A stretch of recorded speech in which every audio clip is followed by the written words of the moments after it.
Bizim pasientlərin ən çox verdiyi suallardan biri nədir? Yəni biopsiya qorxulu bir müayinə üsuludur? Yox. Yəni mən bir təcrübəli bir həkim olaraq deyə bilərəm ki, artıq 15 ildən çoxdur biz biopsiya edirik Azərbaycanda və hər hansı bir, yəni biopsiya olmuş xəstədə düyünün, yəni biopsiya zamanı nəyəsə çevrilmə ehtimalı, yəni bununla biz rastlaşmamışıq. Minlərin üzərindən bir pasient biopsiya etmişik və biopsiyada yeri köləşdirməyə ehtiyac yoxdur. Rahat bir şəkildə icra olunur. Yəni uzi altına, yəni ultrasəslə biz baxırıq və düyünü müəyyən etdikdən sonra, yəni bilavasitə iynəni düyünün içərisinə yerdirir. Daha bir təhlükəsiz şəraitdə icra olunur və buna görə də yəni biopsiyadan qorxmağa ehtiyac yoxdur. Rahat bir şəkildə əgər həkim göstərişində varsa ki, yəni biopsiya olunmalıdır, yəni pasientlər qorxmasın. Bütün yəni əksər yəni dövlətimizin müəssisələrində bu prosedur icra olunur.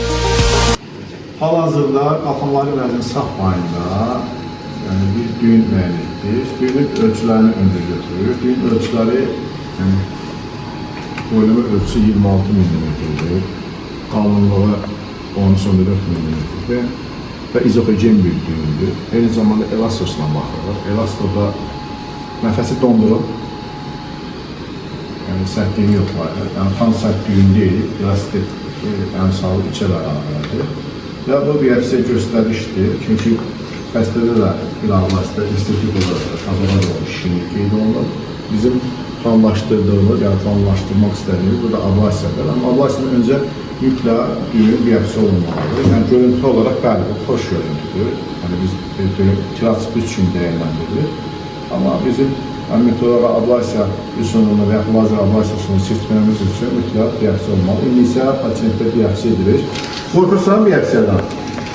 Yəni antiseptik məhlumlar işləndir və işləndikdən sonra isə biz öncə ekranın ortasına düyünü gətiririk, qapalı götürürük və düyünün tam ekran ortası gətirdikdən sonra daçka paralel olaraq iynəni yerləşdiririk düyünün mənfəsinə qismində. İynəni salıb udulmaq. Yaxşı və bu zaman digər xəstədən istəyimiz odur ki, udulmasın və düyünü paralel aparılmalıdır, daçka paralel və düyünün içərisinə doğru yeririk.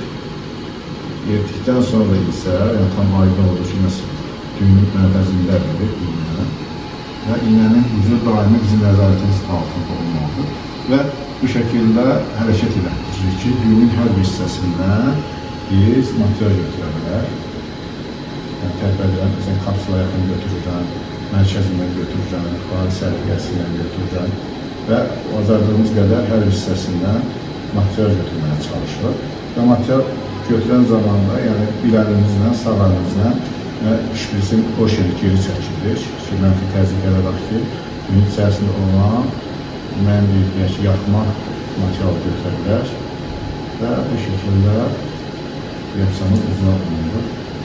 Biopsiya da bitdir və bitdikdən sonra xəstədən bir təəssüratlarını soruşarıq. Sıx saxla. Ağrı oldu, inci mənim için. Düzünü deyirəm. Bəzən görsən bizdən müsahibədə verirlər pasiyentlər, deyirlər ki, ağrı olmadı, amma xəstələrin çoxsu, yəni biopsiyaya göstərir, xəstə qorxulaşı yox, ağrı olur. Amma bu bir ağrısız olur, rahat bir şəkildə olur prosedur, indi cavab da Allah qoysa yaxşı çıxar, ondan sonra da mikroda qablayasın. Biraz sınır saxlayın. Bunlarla prosedurumuz bitdi.